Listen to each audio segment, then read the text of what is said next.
I stood there, watching my nephew's face turn from smug confidence to pure terror in less than 30 seconds. After 40 years of presiding over courtrooms, sentencing criminals, and staring down liars, I thought I'd seen it all. But nothing prepared me for the moment I watched my own flesh and blood try to poison me at my retirement dinner. They say justice is blind, but let me tell you something.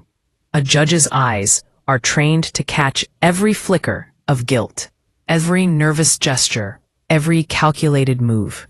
And that night, in the dim candlelight of the Grand Oak Ballroom, surrounded by colleagues, friends, and family who'd gathered to celebrate my 4 decades on the bench, those trained eyes saved my life. My name is Eleanor Ashford, and for 40 years, I wore the black robes of a high court judge. I've sentenced murderers to life imprisonment, granted freedom to the wrongly accused, and presided over cases that made national headlines. I've been threatened, bribed, and intimidated by some of the most dangerous criminals in the country. But I never wavered. The law was my religion, the courtroom my temple, and justice my unwavering creed. So when I finally decided to retire at 72, my colleagues insisted on throwing me a farewell dinner that would be remembered. Little did they know how memorable it would actually become. If you're enjoying this story of betrayal, justice, and a grandmother who refused to go down without a fight, please hit that subscribe button and ring the notification bell. You won't want to miss what happens next. And please, let me know in the comments where you're watching from. I love hearing from viewers around the world. Now let's continue with this shocking tale. The retirement dinner was scheduled for a Saturday evening in late September. The Grand Oak Ballroom had been my choice, a historic venue with crystal chandeliers, mahogany panels, and tall windows overlooking the city's glittering skyline. Over 200 guests were invited, fellow judges, lawyers, court staff, old law school friends, and of course, my family. My daughter Sarah flew in from Boston with her husband and 2 children. My son Michael drove up from the countryside with his wife. And then there was Brandon, my nephew, my late brother's only child.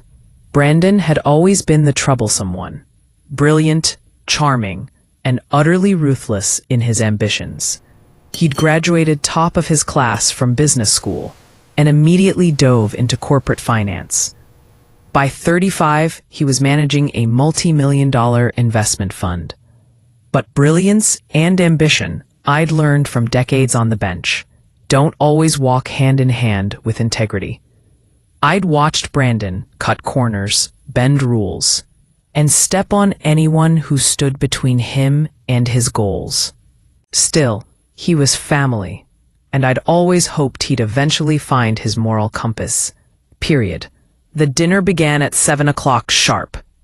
I wore a deep burgundy gown that my daughter had helped me pick out. Elegant but not flashy, dignified but not stuffy. As I entered the ballroom, a wave of applause greeted me, and I felt a lump form in my throat. These people had been my colleagues, my adversaries in court, my friends through decades of challenging work. Tonight we were all united in celebration. Period. The evening progressed beautifully. There were cocktails and hors d'oeuvres, followed by a magnificent dinner of herb-crusted lamb and roasted vegetables. Between courses, various speakers took to the podium to share stories about my career. Judge Hartwell recalled the time I'd held a disruptive defendant in contempt and had him removed from the courtroom despite his lawyer's protests, only to have the appellate court later uphold every aspect of my ruling. Attorney General Morrison spoke about my unwavering commitment to legal precedent and constitutional law. My former clerk, now a respected attorney herself, told a humorous story about my insistence on proper grammar in all legal documents. even returning briefs with grammatical corrections in red ink. Throughout dinner, I noticed Brandon watching me with unusual intensity. He was seated at a table with other family members, but his eyes kept drifting toward me. There was something in his expression I couldn't quite identify. Anticipation, perhaps, or barely contained excitement. As a judge, I developed an almost supernatural ability to read people's intentions from their body language, and something about Brandon's demeanor that evening set off alarm bells in my mind. But I pushed the feeling aside. This was my night, my celebration, and I refused to let paranoia ruin it. After dessert was served, a decadent chocolate tort with raspberry coulis, my daughter Sarah stood to give the final toast before I would deliver my retirement speech. She spoke beautifully about growing up as the daughter of a judge, about the values I'd instilled in her, about watching me balance the demands of a challenging career with the responsibilities of motherhood. There were tears in her eyes as she raised her glass of champagne and invited everyone to join her in toasting my remarkable career. That's when Brandon made his move.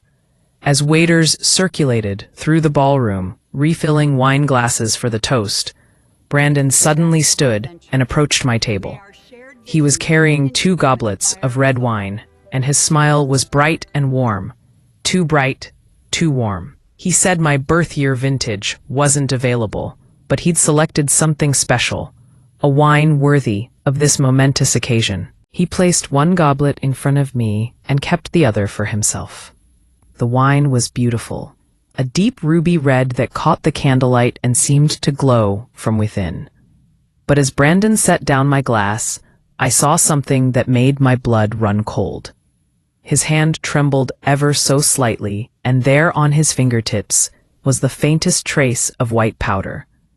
In that instant, 40 years of judicial experience kicked in. I'd seen that tremor before, in defendants who'd just committed perjury, in witnesses hiding crucial information, in criminals who thought they'd outsmarted the system. Brandon's tremor was the tremor of guilt, of fear, of someone who'd just done something irreversible and was terrified of being caught. My mind raced through possibilities in microseconds. The white powder on his fingers, the overly solicitous gesture of bringing me a special wine, the nervous energy that had been radiating from him all evening. A way he'd positioned himself to have a clear view of me throughout dinner. And then I remembered something that chilled me to the bone. Just 3 months earlier, Brandon had been named as a beneficiary in my will. Not the primary beneficiary. That honor went to my children, but he stood to inherit a substantial sum, including my stake in several valuable properties and investments. Combined with what he'd inherit from his own mother, my sister-in-law, Brandon would receive close to $3 million upon my death. $3 million. Enough motive for murder? In my 40 years on the bench, I'd seen people kill for far less. I'd sentenced a man to life for murdering his business partner over a $50,000 dispute. I'd presided over a case where a woman had poisoned her elderly mother to inherit a house worth $200,000. Money, I'd learned, could transform ordinary people into monsters. And Brandon, brilliant and ambitious Brandon, had always valued money above all else. But would he really try to poison his own aunt? At her retirement dinner, surrounded by 200 witnesses, including some of the most powerful legal minds in the country. Then again, what better place? In the chaos of a large celebration with waiters circulating constantly and dozens of wine glasses being filled and refilled, who would notice one switched glass? And if an elderly woman suddenly collapsed during her own retirement party, what would be the natural assumption? Heart attack, stroke, a tragic but not entirely unexpected end for a 72-year-old woman who'd spent 4 decades in one of the most stressful professions imaginable. By the time anyone thought to order an autopsy, If they even did, Brandon would have expressed appropriate grief, attended my funeral, and begun the process of claiming his inheritance. It was audacious. It was clever.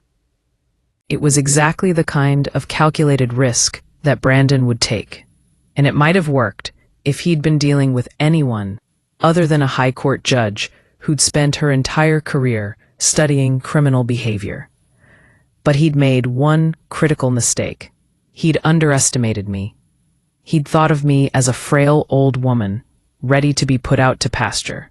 He'd forgotten that beneath the gray hair and the elegant gown was a mind that had outwitted some of the most cunning criminals in the country. I had perhaps 5 seconds to make a decision. Brandon was still standing beside my table, his hand resting possessively on the back of my chair, his smile fixed in place like a mask. The poisoned goblet sat before me, innocent-looking and deadly. Around us the ballroom buzzed with conversation and laughter. My daughter was still at the podium, her toast complete, waiting for me to raise my glass. 200 pairs of eyes were turning toward me, expecting me to stand, to drink, to speak. In 5 seconds, I would be expected to raise that goblet to my lips. 4 years earlier, I'd presided over a murder trial that had captured national attention. A wealthy businessman had been accused of poisoning his wife with a rare toxin that mimicked the symptoms of a heart attack. The prosecution's case had hinged on security camera footage showing the defendant slipping something into his wife's drink at a restaurant. The defense had argued that the footage was inconclusive, that dozens of innocent explanations existed for the defendant's actions. But I'd watched that footage dozens of times, and I'd seen what the defense attorneys wanted the jury to ignore. The defendant's body language, the quick, furtive glance around the restaurant, the way his hand had trembled as he dropped the pill into the wine glass. It was the tremor that had convinced me of his guilt. Guilty people always trembled at the moment of commission. It was an involuntary response, the body's protest against the crime the mind had decided to commit. Brandon had that same tremor, and I'd seen that same white residue before, in evidence photographs from that trial. The toxin used had been a powerful sedative that, when combined with alcohol, caused rapid cardiac arrest. It was nearly undetectable in routine toxicology screens and dissolved completely in liquid, leaving no visible trace. The prosecution had only caught it because they'd known to look for it specifically. If Brandon was using something similar, and the white powder suggested he was, then by the time anyone thought to test for exotic toxins, I'd be long dead and buried. I made my decision. Reaching for my wine glass, I deliberately knocked my fork off the table. It clattered to the floor with a sound that seemed deafening in the sudden quiet. Everyone's attention shifted to the minor disturbance. Brandon instinctively stepped back, his eyes following the fork, and in that moment, with his gaze averted and the attention of the room briefly distracted, I executed the simplest and most effective defense possible. I switched our goblets. My potentially poisoned glass slid smoothly to where his had been. His clean glass moved to my place setting. The entire exchange took less than 2 seconds. I bent down to retrieve my fork, using the movement to verify the switch was complete. When I straightened up, Brandon had returned his gaze to me, but he was looking at my face, not at the table. He had no idea what I'd just done.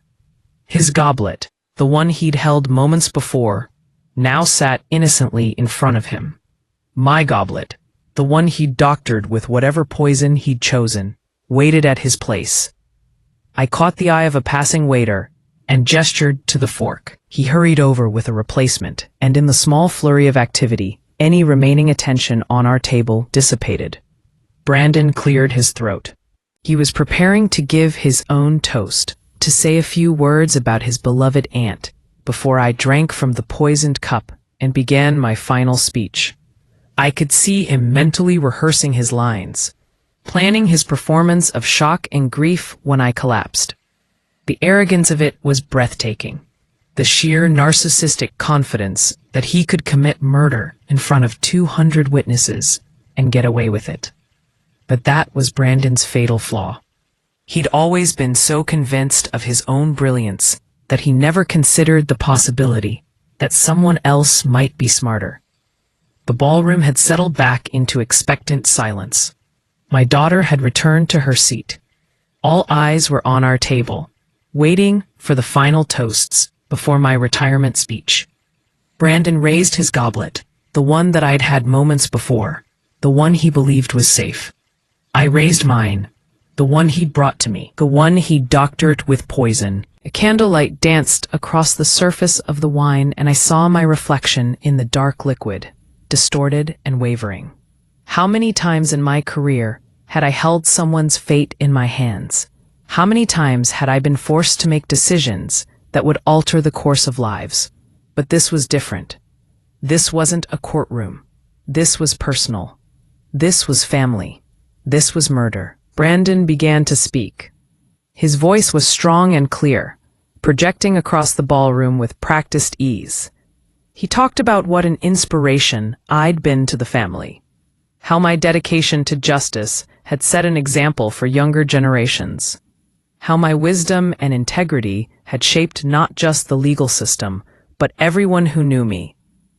It was a beautiful speech, heartfelt and eloquent. It was also a complete lie.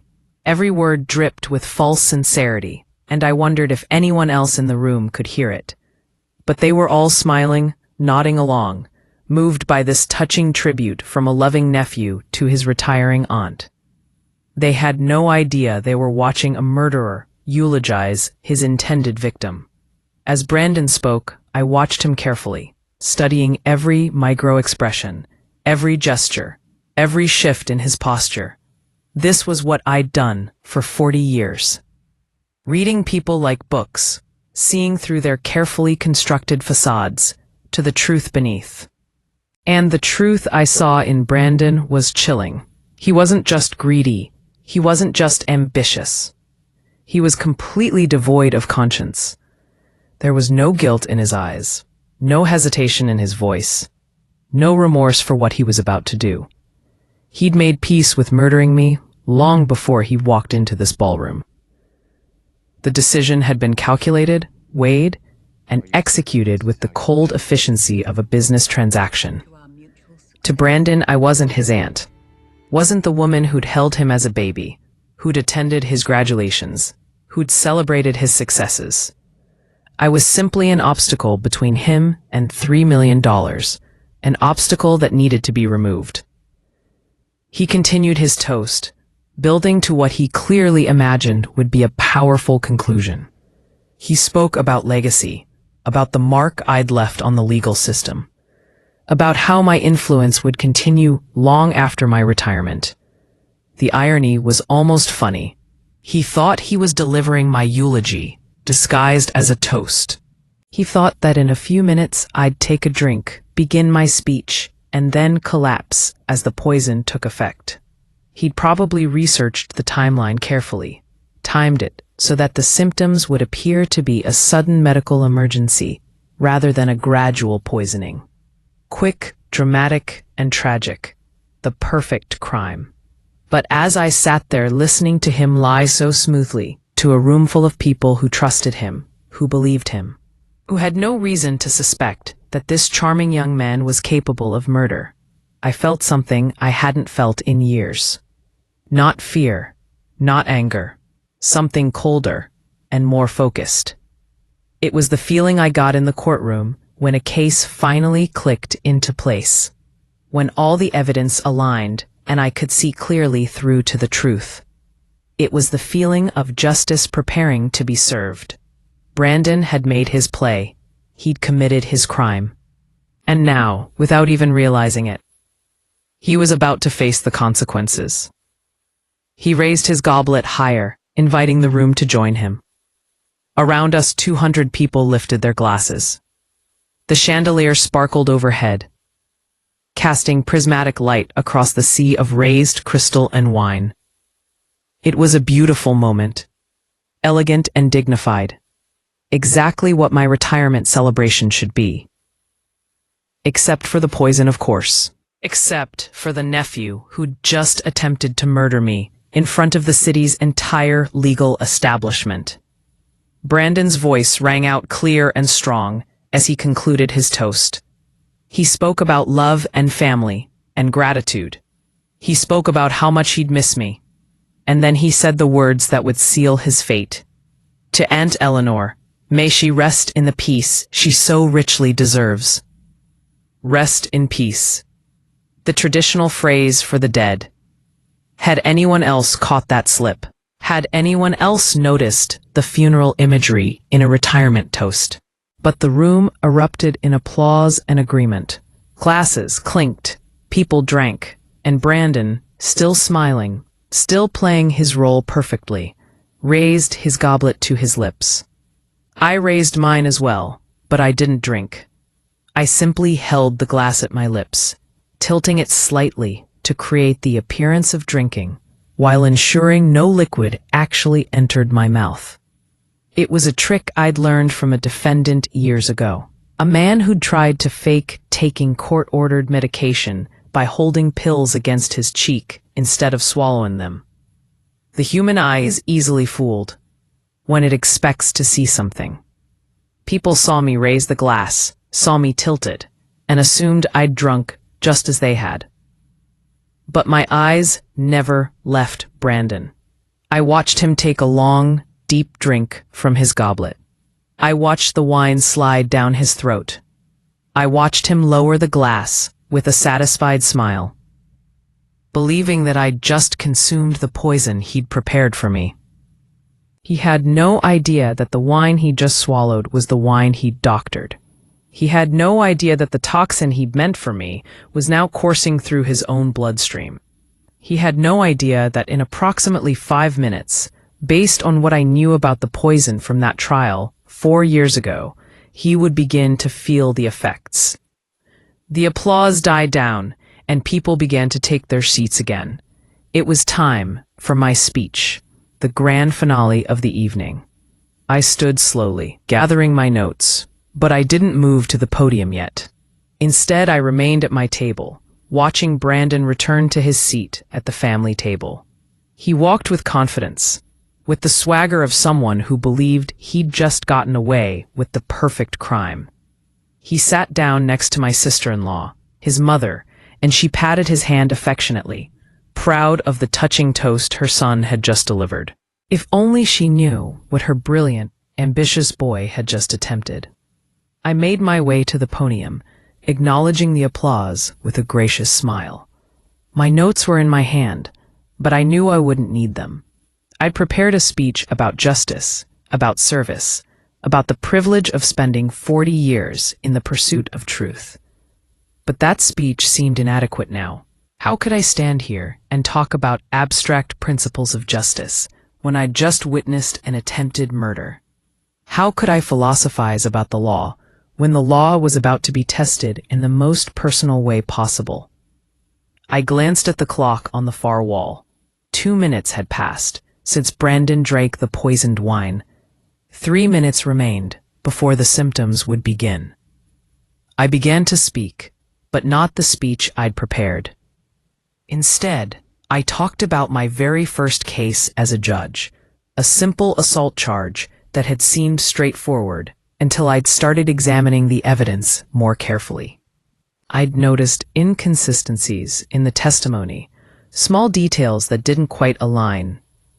The more I'd investigated, the more I'd realized that the accused was innocent, and the supposed victim was actually the aggressor, who'd staged the assault to frame an enemy. It had been a valuable lesson early in my career. Things are not always what they seem, and the truth requires careful observation and willingness to look beyond the obvious. The audience listened attentively, drawn in by the story, but I was really only speaking to one person. I was speaking to Brandon, sitting at the family table, probably feeling very pleased with himself, probably already planning how he'd spend his inheritance. I wanted him to hear this story. I wanted him to understand that I'd built my entire career on catching people who thought they were clever enough to deceive me. I described how I'd caught the liar in that first case, how I'd noticed the tremor in his hands when he testified, how guilty people always gave themselves away through tiny involuntary signals that they couldn't control. 4 minutes had passed. Brandon shifted in his seat. Was he feeling something? A slight discomfort, perhaps, the first whisper of what was coming. I couldn't tell from this distance, but I watched him carefully as I continued my speech. I talked about another case, this one involving a poisoning. I didn't mention that it was the same type of poison I suspected Brandon had used, but I described the symptoms in detail, how the victim had first felt slightly dizzy, how their heart had begun to race, how within minutes they'd experienced severe chest pains and difficulty breathing, how by the time paramedics arrived, it had been too late. The room had grown very quiet. This wasn't the uplifting retirement speech they'd expected. This was darker, more ominous. But they were all lawyers and judges. They understood that justice wasn't always comfortable, that truth sometimes required confronting ugly realities. I saw some confused glances, some furrowed brows, but no one interrupted. And Brandon, I noticed, had gone very pale. He was gripping the edge of the table, and his breathing had become noticeably faster. 5 minutes. The timeline was holding. I paused in my speech, letting the silence stretch across the ballroom. All eyes were on me, but my eyes were on Brandon. He was starting to sweat now, small beads forming on his forehead, despite the perfectly climate-controlled room. His hand moved to his chest, rubbing it absently, as if trying to ease a growing discomfort. His mother leaned toward him, whispering something with concern on her face. He waved her off with a forced smile, but I could see the panic beginning to bloom in his eyes. He was realizing that something was wrong, terribly wrong, but his mind hadn't caught up to the reality yet. He was still trying to convince himself it was nothing, just nerves perhaps, or something he ate. But I knew better. I'd seen this exact progression in the trial exhibits 4 years ago, in the medical testimony describing how the poison worked. First, the mild discomfort, easily dismissed, then the racing heart, the shortness of breath, then the crushing chest pain as the toxin triggered cardiac arrest. The defendant in that case had chosen his weapon well. It was fast, relatively painless until the very end, and mimicked natural causes almost perfectly. Brandon had clearly done his research. He'd probably spent weeks finding the right poison, studying dosages, planning the perfect delivery method. What he hadn't planned for was becoming his own victim.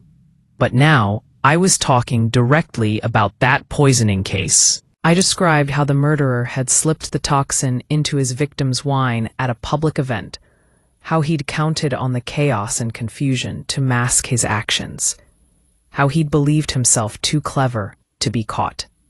The audience was completely silent now, hanging on every word, sensing that something significant was unfolding, even if they didn't yet understand what. I described how the victim had taken their first sip, had initially felt nothing wrong, had even given a toast of their own before the symptoms began. I described the timeline in meticulous detail. 5 minutes after ingestion, mild symptoms. 7 minutes, severe distress. 10 minutes, complete cardiac arrest. Brandon tried to stand.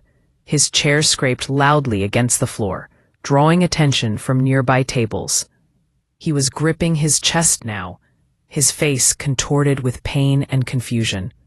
His mother grabbed his arm, her voice rising in alarm. People at neighboring tables turned to look, their conversations dying mid-sentence as they registered that something was seriously wrong. But I continued speaking, my voice calm and measured, describing how the poisoner in my case had been caught, how the evidence had been uncovered, how justice had ultimately been served, despite the murderer's careful planning. "The fascinating thing about that case," I said, my voice carrying clearly across the now silent ballroom, "was how the murderer's own arrogance became his undoing. He was so convinced of his brilliance, so certain that he'd planned the perfect crime, that he never considered the possibility that someone might see through his scheme. He never imagined that his intended victim might be smart enough, observant enough, experienced enough to recognize what was happening and take action." Brandon stumbled, nearly falling. His goblet crashed to the floor. Red wine spreading across the white tablecloth like blood. Several people rushed to help him, but he pushed them away, his eyes now locked on mine across the room. And in that moment, I saw recognition dawn in his face. He understood. Through the pain and fear and confusion, he finally understood what had happened.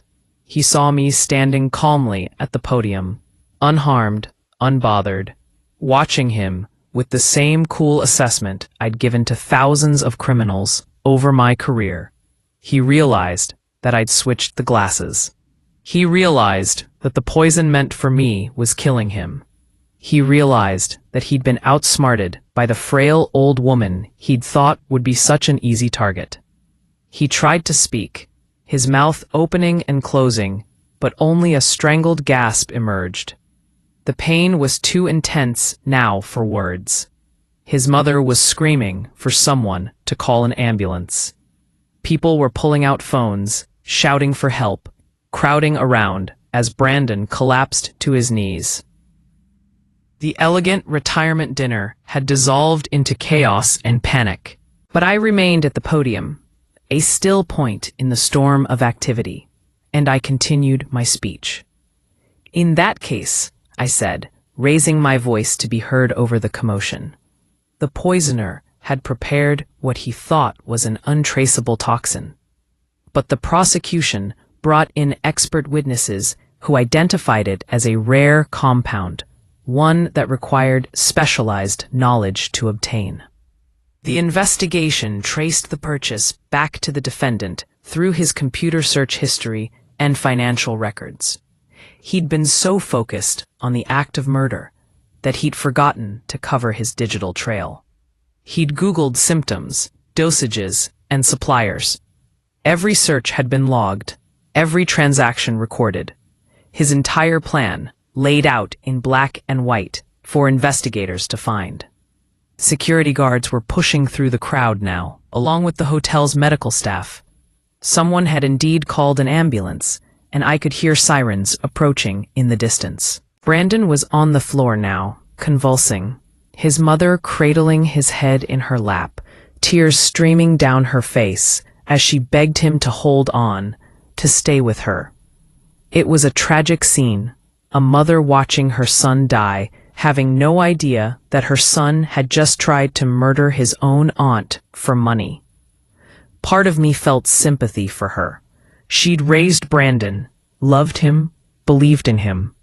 She had no idea what kind of monster her brilliant boy had become.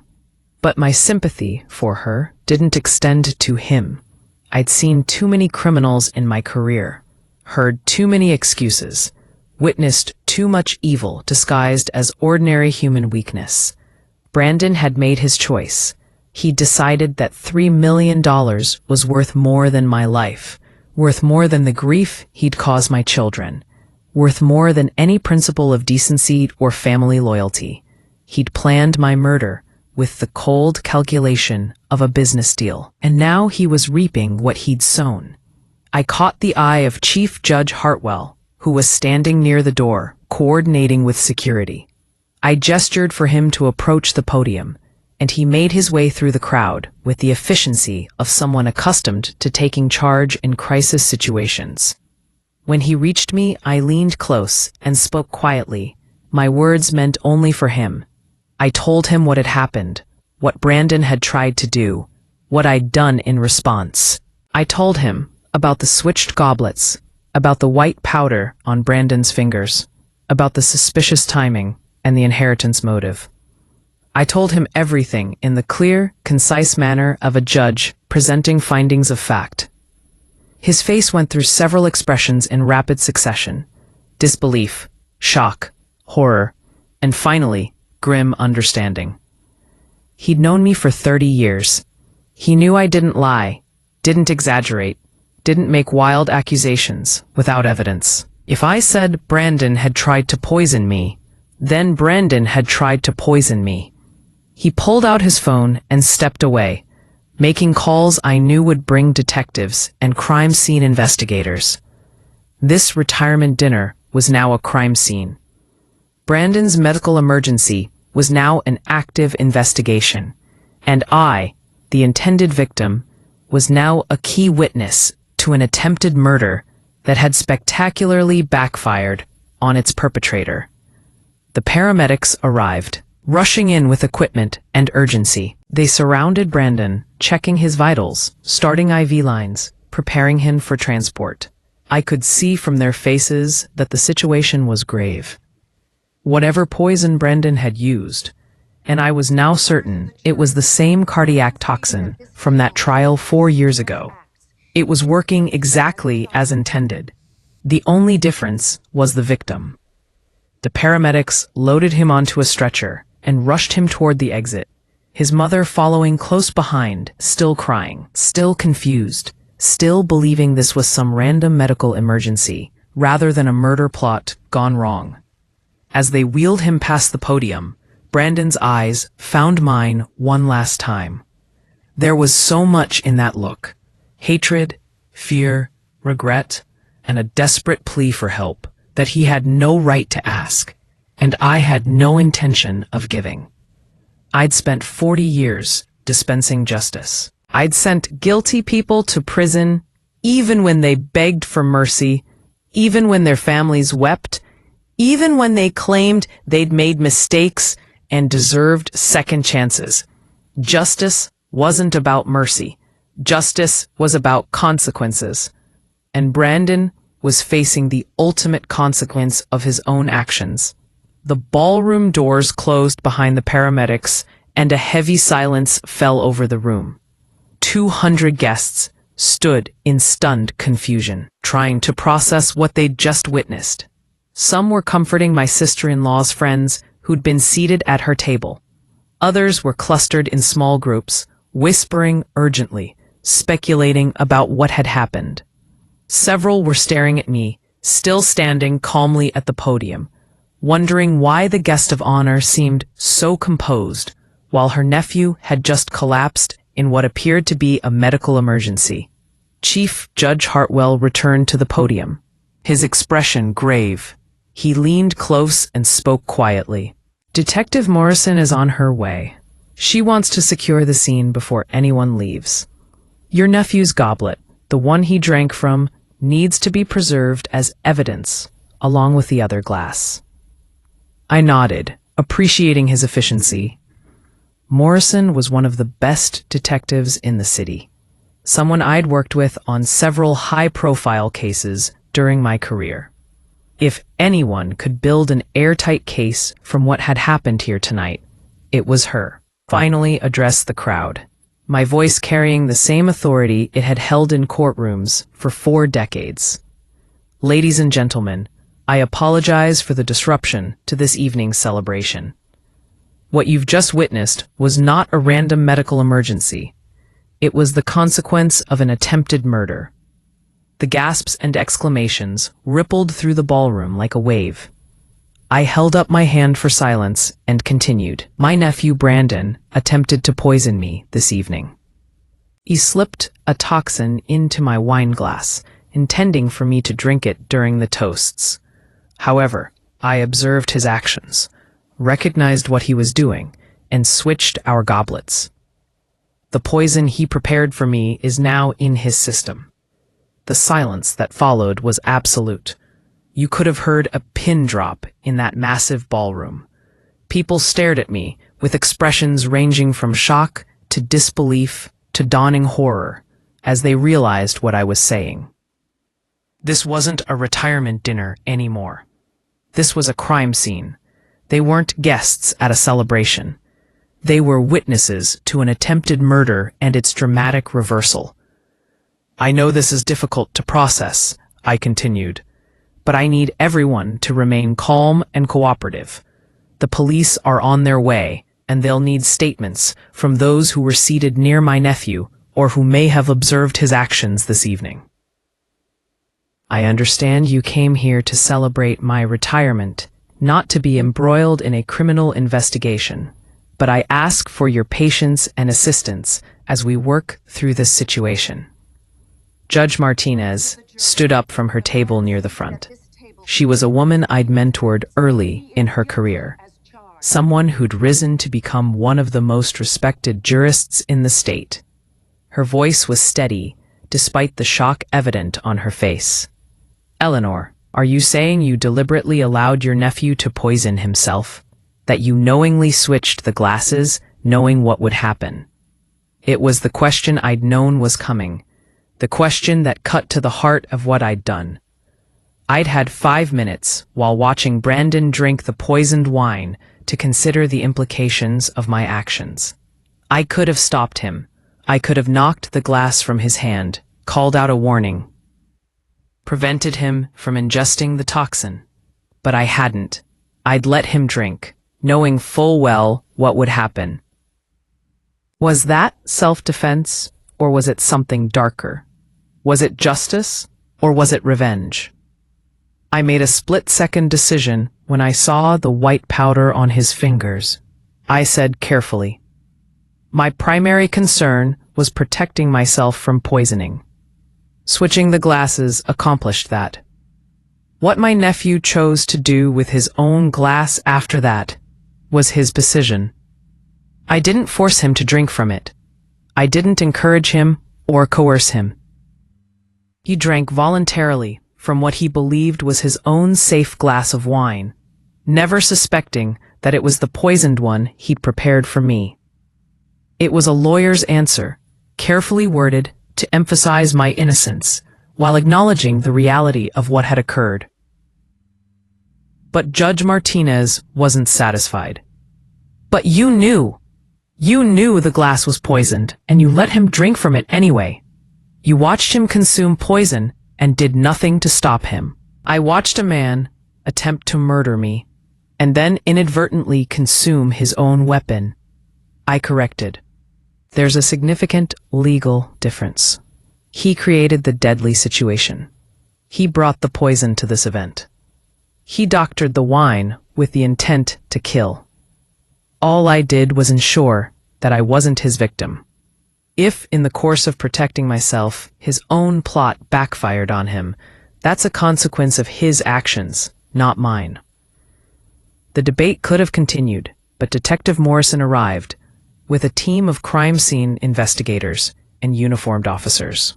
She was a tall woman in her 40s, with sharp eyes that missed nothing and a no-nonsense demeanor that I'd always appreciated.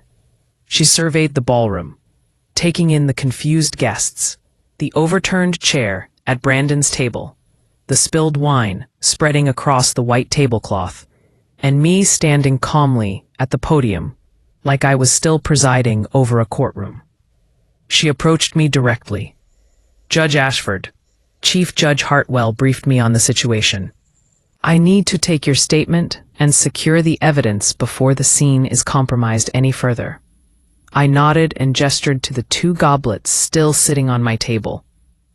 The one on the right is the glass Brandon brought to me. I believe it's clean. The one on the left is the glass he drank from. That's where you'll find the poison. You'll also want to check his hands and clothing for traces of white powder. He was careless about residue when he was preparing the drink. Morrison signaled to her team, and they carefully bagged both goblets along with samples of the spilled wine and everything else on the table.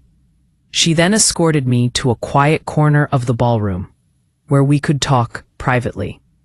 For the next 30 minutes, I gave her a detailed account of everything that had happened, from my initial observations of Brandon's suspicious behavior to the moment I switched the glasses to his subsequent collapse. She recorded everything, asked pointed questions, and took copious notes. She was building a case, just as I'd known she would. "You realize," she said finally, "that the district attorney is going to have questions about your decision not to warn him or stop him from drinking. Some might argue you had a duty to prevent harm even to someone who was trying to harm you." I met her eyes steadily, and I'll tell the district attorney exactly what I'm telling you. In the moment when I switched those glasses, I was acting purely in self-defense. I had seconds to react to a deadly threat. I chose the course of action that protected my life. What Brandon did after that was beyond my control. If he'd chosen not to drink, if he'd noticed the switch, if he'd had any second thoughts about his murderous plan, he could have stopped at any time. But he didn't. He drank from that glass because he believed he was safe and I was about to die. His arrogance and his assumption that his plan had worked perfectly is what killed him, not me. Morrison nodded slowly. "He's not dead yet. The hospital just called. He's in critical condition, but they're working on him. If he survives, he'll face attempted murder charges. If he doesn't..." She trailed off, the implication clear. If Brandon died, the legal questions about my actions would become far more complicated. Was I justified in allowing him to drink the poison? Or had I crossed a line from self-defense into something that looked uncomfortably like vigilante justice? My phone buzzed. It was my daughter Sarah, her text frantic with worry and confusion. She'd been rushed out with the other family members when the paramedics arrived and had no idea what was really happening. I texted back quickly, telling her I was fine and would explain everything soon. Then I turned my phone off. There would be time for family conversations later. Time to explain to my children and my sister-in-law why Brandon had tried to kill me. Time to help them process the horrifying truth about someone they'd loved and trusted. But right now, I needed to focus on the investigation, on ensuring that justice was properly served. The next 2 hours were a blur of statements and evidence collection and witness interviews. Detective Morrison was thorough, questioning everyone who'd been seated near Brandon, or who might have observed his actions. Several people had noticed him approaching the wine service station during dinner, though no one had thought anything suspicious about it at the time. One waiter remembered Brandon asking specific questions about which wine I preferred.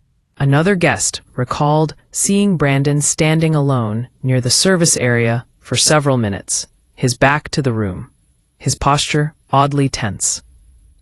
The pieces of evidence accumulated, building a picture of premeditation and planning. This hadn't been a spontaneous act. Brandon had researched the venue, studied the wine service procedures, timed his actions carefully. He'd probably been planning this for weeks, maybe months, waiting for the perfect opportunity. My retirement dinner had given him that opportunity, a public event with enough chaos and activity to mask his actions. A celebration where an elderly woman's sudden collapse would be tragic but not immediately suspicious. Around midnight, Morrison finally released the guests, taking contact information and promising follow-up interviews as needed. The ballroom slowly emptied, people leaving in subdued groups, their celebration mood thoroughly shattered. Chief Judge Hartwell approached me before leaving, his expression troubled. "Eleanor, I've known you for 30 years. You're one of the finest judges I've ever worked with. But what you did tonight, letting him drink that poison, that's going to haunt you. You know that, don't you?" I considered his words carefully before responding. What haunts me, Judge Hartwell, is how close I came to being Brandon's victim. What haunts me is knowing that if I'd been slightly less observant, slightly less experienced at reading guilty behavior, I'd be dead right now, and he'd be consoling my grieving children while planning how to spend his inheritance. What haunts me is realizing that someone I loved and trusted valued money more than my life. As for letting him drink from his own poisoned glass, I can live with that decision. He made his choice when he brought poison to my retirement dinner. I simply made sure his choice didn't result in my death. My phone rang. It was the hospital. Detective Morrison answered it, listened intently, then looked at me with an expression I couldn't quite read. He's stabilized. The doctors managed to counteract enough of the poison to save his life. He's going to survive, Judge Ashford. He's going to face trial for attempted murder. I felt a complex mixture of emotions wash over me. Relief that I wouldn't have his death on my conscience. Satisfaction that he'd face justice in a courtroom rather than escaping through death. And underneath it all, a deep sadness for the waste of it all. For the brilliant young man who'd thrown away his life and freedom for money he didn't even need. Brandon had everything: intelligence, education, success, family who loved him, and he'd gambled it all on a murder plot that had backfired spectacularly. 6 months later, I sat in a courtroom, not on the bench, but in the witness box. Brandon sat at the defense table, thinner than I remembered, his expensive suit hanging loosely on his frame. His lawyer, one of the best criminal defense attorneys in the state, had argued every possible angle: entrapment, self-defense, diminished capacity, even temporary insanity. But the evidence was overwhelming. The toxicology reports confirming the poison in his system, the white powder residue on his clothing, matching the composition of the poison. His internet search history showing months of research into untraceable toxins. His financial records showing mounting debts despite his appearance of success. And my testimony, calm and detailed, explaining exactly what I'd observed and what I'd done in response. The jury deliberated for less than 4 hours. Guilty of attempted murder in the first degree. Brandon showed no emotion as the verdict was read, just stared straight ahead with the same blank expression he'd worn throughout the trial. The judge, a colleague of mine, who'd taken the case after I'd recused myself from anything involving Brandon, sentenced him to 25 years in prison. As they led him away in handcuffs, he finally looked at me. And in that moment, I saw not the arrogant young man who tried to poison me, not the brilliant nephew I'd once been proud of, but simply a broken human being who'd made catastrophic choices and would spend the next quarter century paying for them. I felt no triumph, no satisfaction in his downfall. I felt only the heavy weight of justice served. The bitter knowledge that sometimes the law's greatest victories are also its saddest moments. I walked out of that courtroom into the bright afternoon sunshine. My 40-year career truly over now. This final case closed. My daughter Sarah was waiting for me, along with my son Michael and my grandchildren. They surrounded me with hugs and support. My real family, the people who'd stood by me through the trial and its aftermath. Brandon's mother, my sister-in-law, had stopped speaking to me. She couldn't accept that her son had tried to murder me, preferred to believe I'd somehow set him up or overreacted to an innocent mistake. Some relationships don't survive the truth. But I survived.